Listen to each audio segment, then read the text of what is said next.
Hi welcome to Rama Telugu కథలు. ఈరోజు పొడుపు కథ వచ్చేసి గోళం కాని గోళం. ఏమి గోళం? ఈరోజు కథ పేరు తొందరపాటు. వర్షాకాలం మధ్యాహ్న సమయం. ఊరు బయట ఆ సమయంలో బాగా ఎండ కాస్తుంది. ఎండకు తాళలేక అక్కడే ఉన్న ఒక చెట్టు కిందకి చేరారు కొంతమంది. వారిలో ఒకడు, నేను మొన్న 10 మొక్కలు నాటాను తెలుసా అన్నాడు. మరొకడు, నేను 20 నాటాను అన్నాడు. ఇంకొకడు 30 అని, మరొకడు 50 అని గొప్పలు చెప్పుకున్నారు. అప్పుడే అక్కడికి వచ్చాడు బాలు. వారి మాటలు విని నవ్వి, మీరంతా మొక్కలు నాటారు నిజమే, కానీ వాటి చుట్టూ కంచె ఏర్పాటు చేసి కాపాడుతున్నారా అన్నాడు. ఓ బేషుగ్గా, వాటిలో సగం వరకైనా బతుకుతాయి.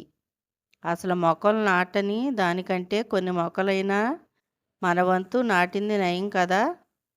మీరు చేసింది మంచి పనే, కాదనను, కానీ వాటిని మీరు ఎప్పుడో నాటి ఉంటే ఈరోజు ఇలా వర్షాభావ పరిస్థితులు ఏర్పడేవి కాదు కదా. సరే, ఇప్పటికైనా భావితరాల కోసం మీరు మొక్కలు నాటి చాలా మంచి పని చేశారు. నేను కూడా మొక్కలు నాటాను, కానీ ఎన్ని నాటానో చెప్పను, ఎందుకంటే నాటడం గొప్ప కాదు.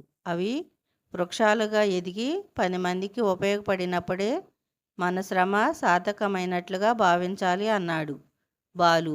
అందరూ ఆ బాలుని మాటలు విని అభినందించారు. ఇంతలో ఎండకు తాళలేక ఆ చెట్టు కిందకి ఒక ముసలి తాత రావటం చూశారు.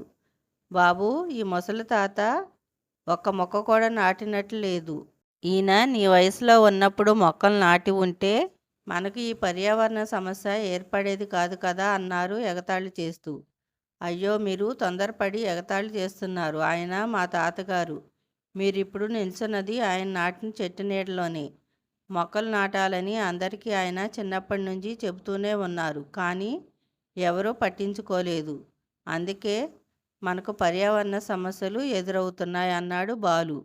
ఆ మాటలతో ఎగతాళి చేసినందుకు సిగ్గుపడి వారంతా ఆ వృద్ధునికి క్షమాపణ చెప్పారు. అందుకే తొందరపడి ముందు వెనక ఆలోచించకుండా ఇతరుల గురించి ఎప్పుడూ చెడుగా మాట్లాడరాదు. ఈరోజు కథ ఇంతేనండి. పొడుపు కథకు ఆన్సర్ గందరగోళం. మరో కథలో కలుద్దాం.